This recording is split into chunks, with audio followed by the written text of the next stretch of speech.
Hi and hello dear friends. Welcome back once again to our channel Vagai Academy of Mathematics. Previous session we solved arithmetic and reasoning questions of UGC NET paper 1 from the year 2009 December. So December 2009 December paper we solved all the arithmetic and reasoning based questions, and here this session we have same arithmetic and reasoning questions from the year 2010 June's question paper, right? Yeah. Quickly, we'll start with the questions.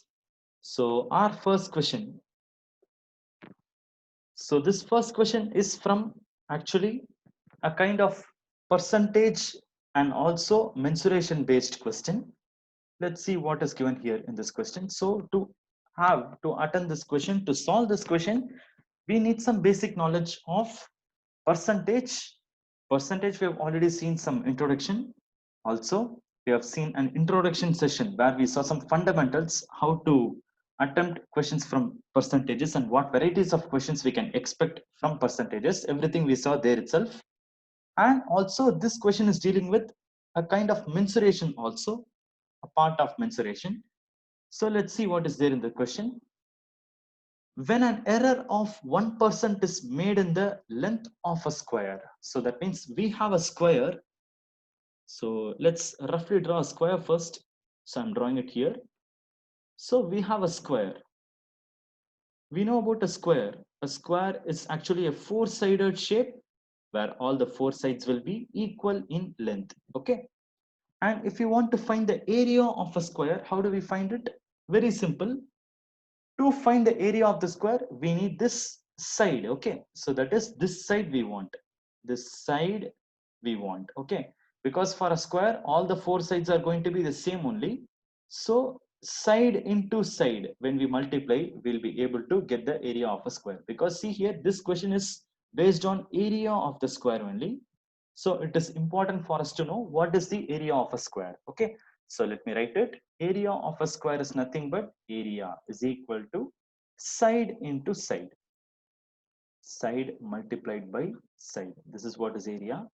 Anyways, let's complete the question. When an error of 1% is made in the length of the square, okay, that is this side only they're asking. Okay, so there's an error made with this side. How much error is made? 1% error is made. Okay, they are given that error in terms of percentage here. Then they're asking, then what would be the percentage error in the area? So that means the question appears to be very simple only. The meaning, I mean the understanding, this question is going to be very simple.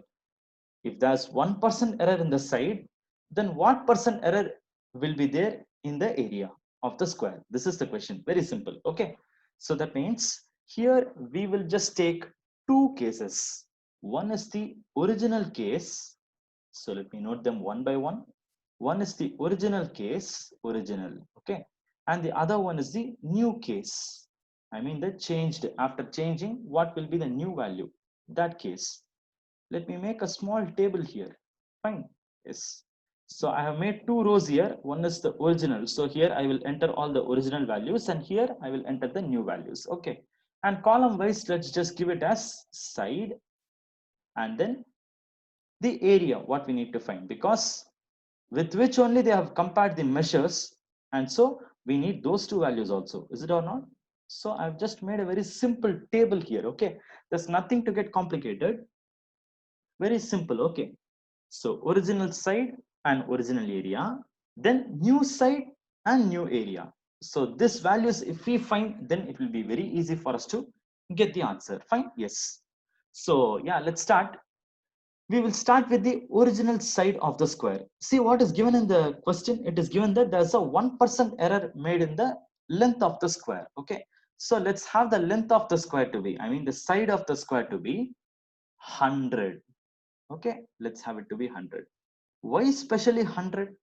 See here, whenever we deal with problems based on percentages, it is always better if we take 100, right? Okay, because percentage itself means it is 100, right? Expressing anything out of 100 only, it is what we name it as percentage. Okay, so in that same situation, if we use 100, it will be very easy for us to compare and get the answer. That's the reason we are using 100. Okay, you will find its essence when we work this problem completely and get the answer. Fine. Yeah, anyways, let's assume the original side of the square to be 100. So what happens to the area now? That is, we know that area of a square is side into side, is it or not? Our assumption for side is 100. So that means what would be the area? So if I want to find the area, we need to do 100 into 100. So what would be 100 into 100? It would give us 10,000. Is it or not? That is 1 followed by 4 zeros. That means 10,000. So 10,000 would be the area. So see here, all we are doing now is we are just discussing about the original quantities only. We assumed the original side to be 100 and that gave us original area to be 10,000. And let's now come to the new measures. See here, we have the new values, right? This one we have. Now coming to the new values, let's see what can be done here. See here, there is a 1% error made in the length of the square. This is what is given. So what do you mean by that 1% error? See, we already assumed the original side to be 100. That means from that 100, our new side is deviated by 1%. Okay, what is 1% of 100? So if I want to find what is 1% of 100, so what should be done? 1% of 100. It's very simple, right? 1% of 100 is just 1. Not only for 1%. Any percentage of 100, if I calculate, I will end up with the same number. For example, 25% of 100, it will be 25. 32% of 100, it will be 32. There's nothing to calculate there. Okay, that's the specialty for 100. Okay, so far 1% of 100 is same one only, that's it. Okay, so that means our new side will become one more than that 100. Okay, actually here again there are two sub cases. It can either be one more or one less. See the question, they have just given that there's a 1% error made in the side of the square, and it is not mentioned here in the question that whether that error is increased or a decreased value. Okay, so that means we have two sub cases here. Let's just do them one by one. Okay, I will show you what happens if the side is increased by 1%. Okay, increased by 1% means it is simply I'm going to increase 1. Okay, that means our new side will become plus 1. I mean this 100 plus 1. Why I'm adding 1? Just how we calculated, right? 1% of 100 is just 1. So that means it means our new side will be 101. So this is going to be the essence why we started our assumption with original side as 100. See here, if we start with 100, I can simply add 1 and take the new side to be 101. Okay. Yeah, fine. So now what we will do is for the new side, we will try to calculate the new area. Okay. Yeah. What would be the new area now? So new area will be nothing but now my new side I have to just calculate. Okay. See here, 101 into 101. This we have to calculate. So what will be the value for 101 into 101? Okay, so it will be, so let's just try to calculate 101 into 101. So 101 into 100 will give us 10100. With this, we have to add one more 101. So which will give us 10201. So that means our new area will be 10201. So let's take down here 10201. You may wonder how we did this calculation. Okay, let me explain it slowly. Fine. So 101 into 101. This is what we want here, right? So what I did here is I did a step-by-step calculation. I just did 101 into 100 that I have taken here. Then 101 into 1 that I have taken here. So that means when I add it, I will get the answer for 101 times of 101. And that is what is our final answer, which we are getting here in the last step. Okay, 10201. Like if I want to do 8 into 11, okay, just for a simple example, I can do this 8 into 11 as 8 into 10 plus 8 into 1. Is it or not? Just this 11 is what I'm splitting it as 10 and 1. The same way, this 101 into 101, this 101, what we see here is what is split as 101 times of 100 in the first step and 101 times of 1 in the second step. And that gave us the answer here. Okay. However, 10201, this is going to be the new area. Meanwhile, I'll just erase this one because we may need some space. That's why I'm erasing this. Yeah. However, our new area, what we got it to be 10201. So we are now ready with our original area as well as the new area. Is it or not?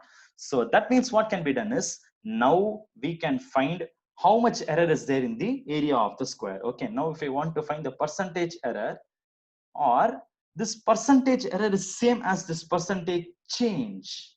Okay, you may now remember what is this percentage change. Okay, percentage change, we have already seen this percentage change in the fundamentals session itself. If you remember, there itself we have clearly seen about this percentage change.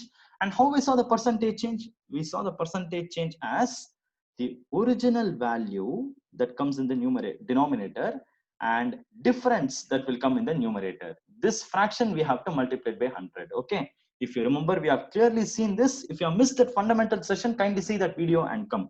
We have seen these rules there itself. Okay, you can have a view there.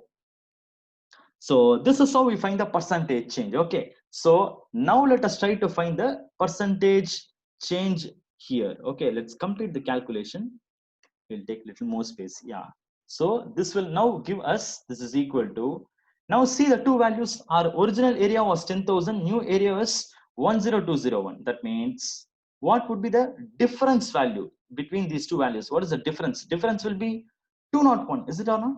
That is, if we come to subtract 10201 minus 10,000, we'll get it to be 201. See here, numerator should have the difference. So we take the difference between these two values. Difference is nothing but we have to subtract. That's all. 10201 minus 10,000. That is what is given here, divided by original. What is the original value? What is the original area here? Original area is 10,000 into 100. Now this calculation, if we complete, we'll be able to get the answer, and we'll not be getting a round answer here. We'll be getting our answer in terms of decimal. See here, we are finally getting 201 by 100. So 201 by 100 would give us 2.01. Exactly, if you want to tell the answer, 2.01. So 2.01 percentage will be our final answer. Okay, so the most nearest answer, if we come to the options, if you see, the answer choice will be option D. We can see option D here. Is it or not? Yeah, option D is matching with that 2. Our actual answer is 2.01, but the most nearest answer, it is 2. Okay, yeah, fine. Now, as we discussed here itself, at this position itself, our new area can even be 1% lesser than the original. Okay, so for which what I will try to do is, yeah, let's take the value here. I'll just make a separate partition here and let's work it here. Okay, so now our new area can even be, our new side can even be this 100. In our first case we did plus 1, right? So 100 plus 1, that only gave this 101, right? So this time we can even do 100 minus 1. Why? Because we didn't have the clarity in the question whether it is more or less. So that means it can happen in either ways. So that means now we will have the new side to be 99. So new side is 99, and that means new area will be how much? New area will be, now what will be the new area? New area will be 99 into 99. See here, here we got the new side to be 101, and so we calculated the new area to be 101 into 101. But this time see here, new area, new side we got it to be 99, and so new area will be 99 into 99. This is also another case, right? So what happens when you multiply 99 into 99? Here again we'll just separate and do the calculation. Okay, fine. So what I will do is, here 99 times 100 minus 99 times 1, we'll do like that. Okay, so that what we will get, 99 times 100 will be 9900 minus 99 times 1 will be simply 99. Okay, when we subtract itself, we'll be able to get the answer for 99 into 99. Okay, see here, I'm putting 99 times of 100 in the above this position, and here below that I'm just placing 99 times of 1. So what happens when we subtract these two values? We'll get the value for 99 times of 99. That is what actually I'm just separating it and making the calculation. Okay, like how we did here, 101 times of 100 plus 101 times of 1. Okay, we added it, we got the answer, but here 99 times of 99 we have. So what we need to do is, we just doing it the same way, we are splitting it, but this time I have to minus because we have 99. That's why. Okay, so however, what will be the value here? This will be 9,000 801. Is it or not? 9801. This will be the new area. Now again I can find the percentage error. Percentage error would be what? Same formula. We are supposed to use the same formula. Okay. So what would be the formula now? So difference by original into 100. Okay. Again, here also the original value is the same 10,000 only. Okay. There's no change in the original value. It is same 10,000. But what happens to the difference? Let's try to calculate the difference. 10,000 minus 9801. 10,000. This time I want to subtract 10,000 and 9801. I need to subtract these two values, 9801. When we come to subtract, what happens? What will be the value we'll be getting? We'll be getting it as 199. I'm just borrowing and doing, and this will be 1. So that means 199 into 100. So again, 00 and 00 cancel. So we'll be ending up with 199 by 100. Okay, we'll end up with 199 by 100, and this will be approximately giving us the answer to be 1 point. I mean, the exact answer will be 1.99. So this will give us 1.99. But again, it suits to the most nearest answer choice to be which option? See here, option D. Option D. Okay. So, however, option D, which is 2, is going to be our final answer. This is going to be our answer. Okay. So we got two ways with which we can do the problem, but both of them will give us the same answer. Okay. So, however, both of them, both the options, both the ways we tried, right? Both of the things, it didn't give us the exact answer. Approximately only it is giving. That is because we have all the options here in a rounded way. That's why. Okay, 0 1, this half is alone a fraction, and 2. Okay, so the most nearest matching is this 2 only. Okay, so when we are clear with the percentage idea, we can easily solve this problem and get the answer. Okay, yeah, fine. So first question is over. Let's go to the second question. Yeah, question number 2. Question number 2 is from calendars. So in our previous session itself, we had one problem from calendars, if you remember. So here we have our second question from calendars. So most calendars questions will be like this only. They will give us one date. Okay. See here, this question on Jan 12, 1980. Jan 12 of 1980 it was a Saturday. It is given like this. It is a Saturday. Then they're asking, what is the day of the week on the same date they are giving? Jan 12, 1979. This is how they are asking. In general, this is the way they are asking. Okay. So that means we are having the same date, but the year alone is different. Okay. And again, if you see, they're just moving 1 year before. That's all. Okay, 1980 to 1979, the previous year they are moving. That's it. So what would be the day? This is our question. So how can we solve this question? Again, we need to have the knowledge of that, how many odd days we have to go, or how many odd days we have to travel. That's all we have to know. Okay, now see here, January 12, 1980 to January 12, 1979. This we have to see.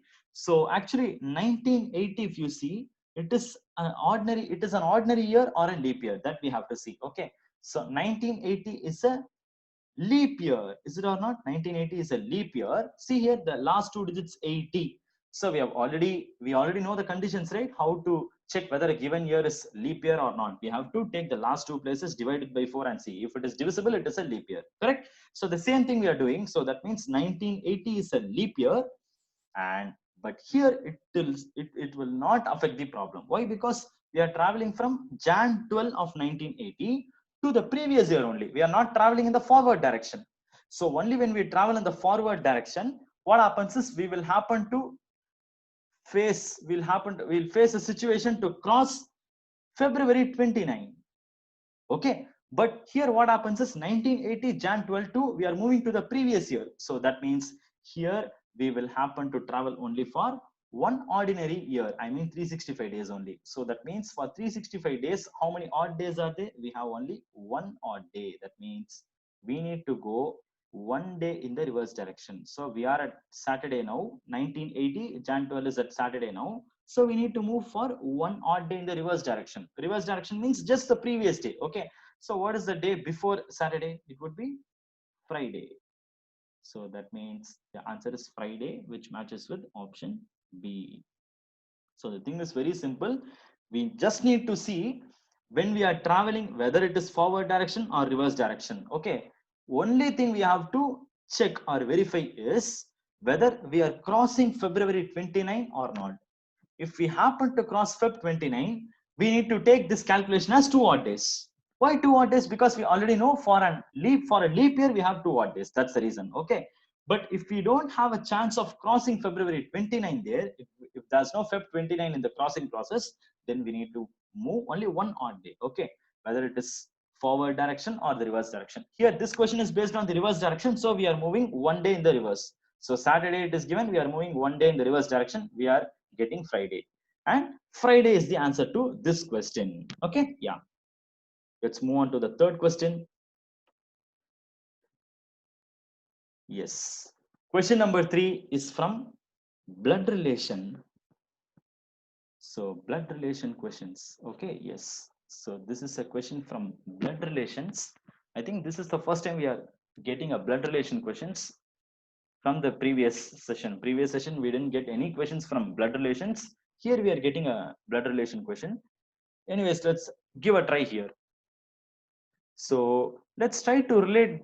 Always in a blood relation question, whenever we come to attend a blood relation question, it is very important to take the members which are mentioned in the question, take them with proper generation steps. Okay, that is what is most important.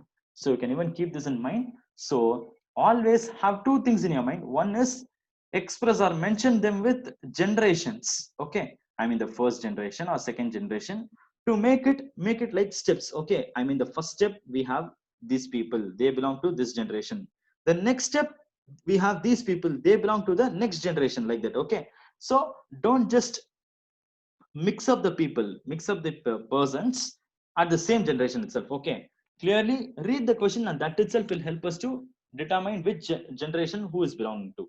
Okay, and the second thing is mention their genders. Okay, you can even remember this as two gens. One gen is generation, the other gen is gender. Okay, so mention whether they are male or female. That is also important. Okay, if these two things are clear, then the answering these kind of questions would be very easy for us. Anyways, let's try to apply this kind of processing way for our question here. So yeah, start with the question. E is the son of A. So remember, it is given E is the son of A. Let's take this question itself as a demo. This will give a good understanding. Okay, so let me start it. E is the son of A, so that means E is from this generation, A must be from the previous generation. Is the point clear? Because after A only E comes. So that means I'm just placing A at the above position. I'm placing A in the top position and E at the bottom. Okay, don't swap it. That will change their generations. That's the reason. Okay, so E is the son of A. So generation wise it is okay. Fine. Generation it is okay. I'm just placing an arrow also. Okay. Next is about the gender. Male, female. Okay, now what about E's gender and A's gender? That also we'll have to mention. Okay, what about E? They have clearly given here in the question, E is the son of. They have mentioned it. Okay, so that means E must be a male. I'm just mentioning it like this. Okay, M. Okay, yeah. And what about A? E is the son of A. That's all they have given. So that means A can be either E's father or E's mother. That we don't know. Is the point clear? So have a clear understanding about the members also. Okay, it's just given that E is the son of A. Yeah, fine. So if you are there, you can just make a statement that um, uh, he is your father, he is your mother. Okay, but what statement they will make is you are their son. That's all, right? So that's a clear difference, right? So that means there's nothing specified about this A. So A's gender is unknown so far. So let's have it. Okay, let's hold it. Next we'll come to the other part. Okay, next what is given is D is the son of B. We have another statement, D is the son of B. A similar statement is given to us. So let's make another pattern here. Okay, D is the son of B. So that means B comes at the top and D comes here. Okay, D is the son of B. Here again the same thing. We know that, we are able to know that D is a male, since it is given D is the son of. Okay, so D must be a male, but we are not sure about B's gender. Okay, hold it, no problem. Next, third statement. We have one more statement. E is married to C. We have another statement. E is married to C. So that means E and C are married couples. Married couple. They are a married couple. Okay. So E and C are married couple. So let's do a thing. I'll just make a hyphen. Okay. I'll just even encircle it and show you to just specify that they are married couple. Okay. They are pair. They are a pair. Okay. E and C are married couples. So again, come here. E is married to C. Here it is given like that, right? So that means C must be definitely a female. Do you understand this? We already know that E is male and E is married to C, it is given. So C must be E's wife. So E is the husband and C is the wife. Okay. So that means E male, C is a female. This way we can relate and then get the answer. See the way how we are getting the clarity. Okay. This is how we have to approach and get the answer. And last one more statement is given to us. C is the daughter of B. C is the daughter of B. Let's come here. C is the daughter of B. It is given here. C is the daughter of B. So that means now they are trying to merge C with B. So there's a huge logic here. Is it or not? So let's do a thing. C is the daughter of B. This is given like that, right? So that means once again, I'll just put an arrow mark here like C here. Okay, that means C is the daughter of B. That means C is a female. Once again, C must be a female. C is the daughter of B, and again E comes along with this. Okay, yeah, fine. So yeah, E is a male. The same thing what I've written here. I'm just making another branch, and I'm just extending it to be another branch. I'm just making it. I'm just repeating the same thing. Okay, yes. And if I want to relate A in the second diagram, what I can do is, in order to finish it, I mean to complete it, what I can do is I can just once again make like this. A is, I mean, E is A's son. Okay, likewise, I can make it. Okay, now this second diagram shows all those people put in the same diagram. Okay, so step by step we are doing it, and this is helping us to get the, I mean, relate. This relates all the 5 people A, B, C, D, E. Is it or not? Yes, fine. Now, finally, what is the question? How is D related to E? This is our question. Now come here. How is this D related to E? This is our question. That means D and E, both of them belong to the second generation only. Is it or not? So what is the relation? This is our question. How is D related to E? So we can just make this question in other words, like for E, who is D? Do you understand that? For E, who is D? So if you want to see this, what we have to first of all do is we have to first of all try to see the relation between D and C, because we know that C and E are married couple. But what about D and C? What is the relation between D and C? It's very simple for us to say. They both are going to be children for B only. Is it or not? See here, D is B's son and C is B's daughter. That means D and C, they both must be siblings. Do you understand? That means brothers and sisters. Okay, that is this. D is a brother and C is the sister. So if we see it overall, E's wife's brother is what is D. So now we got a relation between D to E. So, okay, so E's wife's brother is going to be E. Okay, so how do we call brothers? I'm sorry, how do we call wife's brother? So how is a person who is wife's brother to be related? We call it as brother-in-law. Is it or not? So wife's brother is related as brother-in-law. This is how we say, right? Yeah, the same thing. So that means option D, brother-in-law is going to be the answer for this question. So when we make a clear-cut structure, generation-wise, we have to make and also specify the genders, whether male or female. This will help us to get the answer. Okay, this will make a, I mean, this will give a good relation. This will make a good branch. I mean, this completes the tree, and after this completion it will be very easy for us to take the characters and then relate it. That's the reason. Okay, so however the answer is brother-in-law. I hope you're able to understand this question also. Let's move on to the next question. Yes, next question we have from Venn diagrams. So let's come see the next question. Actually here we have two questions here. Actually this is an introduction kind of thing we have here, and under which we have two questions. This is question number 4, and here we have question number 5. There are two questions here. Under one intro, we have two questions here. Already we have completed 3 questions. Yeah, these questions are going to be 4th and 5th. So we have this question from Venn diagram. Already we tried one question from Venn diagram in the previous session itself. A similar kind of question is what is available here also. I think this appears to be very easy only. Let's give a try here.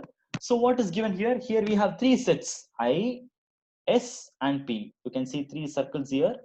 So what does this I stands for? I stands for Indians, S for scientists, and P for politicians. Okay. So Indians, scientists, politicians. Okay. So that means inside this Indian, just see what are all the letters we can see. See here, we can see the letters C, D, A, B. I mean, inside this Indian, this circle itself, I can even show you. Okay, like this. Inside this circle, I mean the I, the whole of the I, I'm just circling it and showing you. Inside this I. So if the question is like, who are all Indians here? So our answer must be C, D, A, B. Everything. Okay, fine. This is the way we have to answer. Fine. Yeah. Same way, if you want to know who are all scientists, then that means we have to concentrate on this second circle. I mean the top right one. There we come to see E, D, A, and F. All the 4 people are going to be scientists. Okay. This way only we have to take. Okay. Suppose how many of them here are Indian scientists? If that is the question. Understand the question very clearly. How many of them here are Indian scientists? So the portion where Indians and scientists they get intersected is where we have the Indian scientists. So that means we have D as well as A to be Indian scientists. Okay, is the point clear? So this is the way we have to analyze any Venn diagram question. So this question is going to be very easy only. Let's quickly try and get the answer. The region which represents non-Indian scientists who are politicians. This is our question. So the region which indicates non-Indian scientists. So clearly we have to understand the question. Non-Indian scientists who are politicians. So that means we'll just make it all the 3 people. I mean all the 3 categories. So this 4th question is asking us to find Indians, scientists, and politicians. Is it or not? But we want non-Indian. That means the person should not be Indian, but scientists who are politicians. That means the scientists and politicians, they must be inside these 2 regions, scientists and politicians, but they should not be Indian. Okay, so this is the way we have to just express it so that it will be easy for us to get the answer in the diagram. Okay, I mean the Venn diagram. Let's come to the diagram here. Who are here? Scientists and politicians, but not Indians. Okay, this is the way we can easily understand the question. So come to the scientists and politicians. Scientists and politicians are here. Do you understand? Because the top right is what is scientists and the bottom one is politicians. So scientists and politicians are in this region where I've shaded here. Okay, that means we have A and F here. Is it or not? A and F. But we also need to keep this also in our mind. Okay, who are not Indians? Who are not Indians in the sense this A can be rejected. Do you understand this?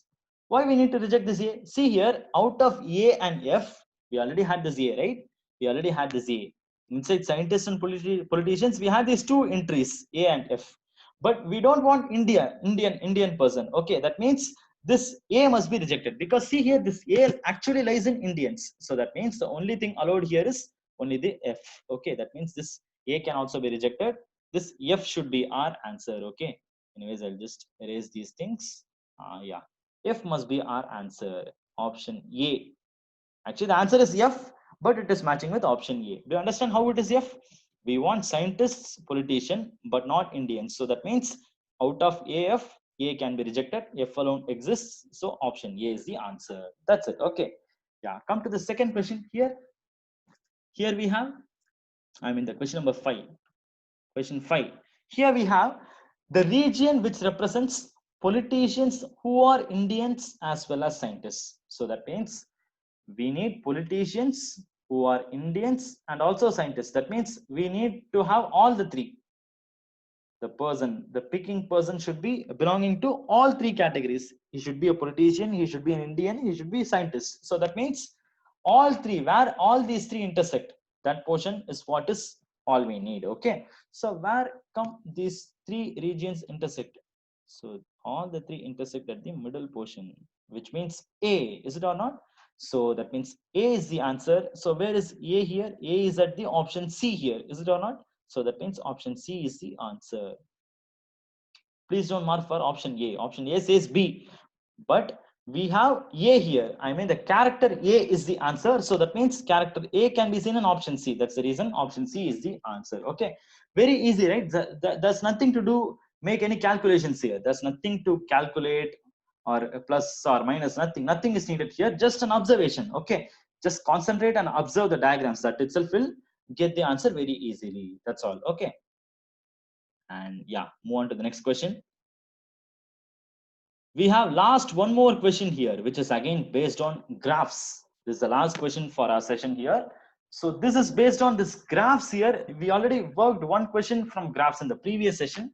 A similar kind of question only we also have here. Again, I'll just make you understand this. I'll just give an approach here. There will be mostly nothing to do with calculations. More than calculations, we need to observe and then get the answer. That is what all we need to do in this kind of graphs question. Okay, so let's see what is given the graph.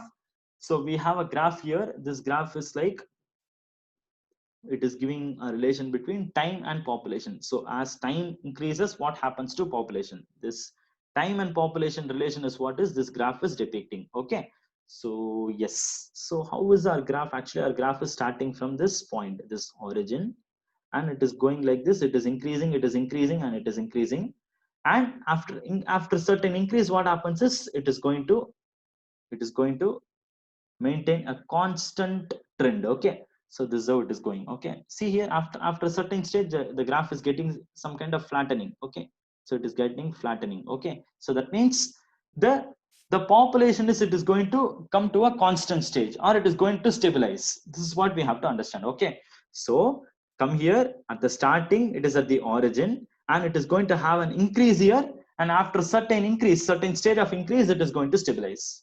So which of the following inference can be read from the above plot? This is what is our question. Okay, so just this nature, which option is obeying? This is what we need to understand. Okay, yes.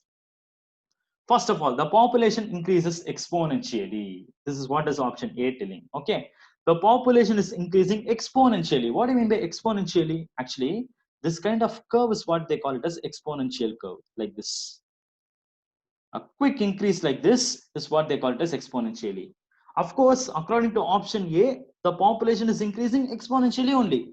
But is our graph throughout exponential? No. After a certain state, it is becoming stabilizing, right? So that means option A can be rejected. Okay. Come to the second option, option B. The population increasing in a parabolic fashion. Okay. What do you mean by a parabolic fashion? Okay. Parabolic in the sense, I'll just draw and show you a complete parabola. A complete parabola will be like this. Actually, if I want to tell, a parabola will be even looking more similar to this exponential, but it is definitely different from exponential. Okay, see here, if I cut this parabola like this, you can see this right hand side portion and this exponential graph, both of them to be same. Okay, this is exponential graph and this is parabolic graph. Okay, so there's a clear difference. Actually, this exponential will have a very high increase within a short period of time, whereas this parabola will have it will have a gradual increase only. That's why. Okay, yeah, that means this also we cannot have. Of course, here also they are just mentioning only the increase. Okay, there's nothing about the stabilizers is coming. Option C, we will see the population initially increases in a linear fashion and then stabilizes. Okay, linear fashion then stabilizes. See here, the population is increasing only, but is it linear? What do you mean by linear? I'll just mention that linear here. Linear is very simple. See the word linear. The first four letters linear. Linear, L-I-N-E, line. So that means linear in the sense we must see a straight line in the graph. So only if we happen to see a straight line only, we can say that it is a linear function. Okay. So here we have a clear exponential curve only. So that means we can't have option C again to be our answer. So that means option D must be our answer. Anyways, we'll verify this. The population initially increases exponentially. Yes, of course, it is increasing exponentially. And after certain stage, it is stabilizes. See here, after certain stage, it is stabilizing. Okay, so that means perfect. Option D is what is perfectly giving the what happens, what actually happens in the graph. Okay, that is exactly explained in option D only. Okay, initially we have an exponential increase. Then in the later stage, what happens is after certain period, what happens? It is going to just stabilize. Okay, so it is exactly mentioned in option D only, and hence option D is our correct answer for our question, this last question. Okay, I didn't number this last question, right? It is actually question number 6. Yes, question number 6. This is sixth question. Yeah, fine. So however, we have completed all 6 questions from this session. So these are all going to be the questions that we see that I've taken from 2010 June's paper. We have completed all the arithmetic and reasoning questions from 2010 June's paper. And yes, any doubts, as usual, you can just post it in the comments. I'll try to verify. I mean, I'll clear the doubts for you. And again, in the next session, we'll come out with other set of questions from different year, some other year, and we'll work those questions also. See you soon there. Thank you so much. Bye.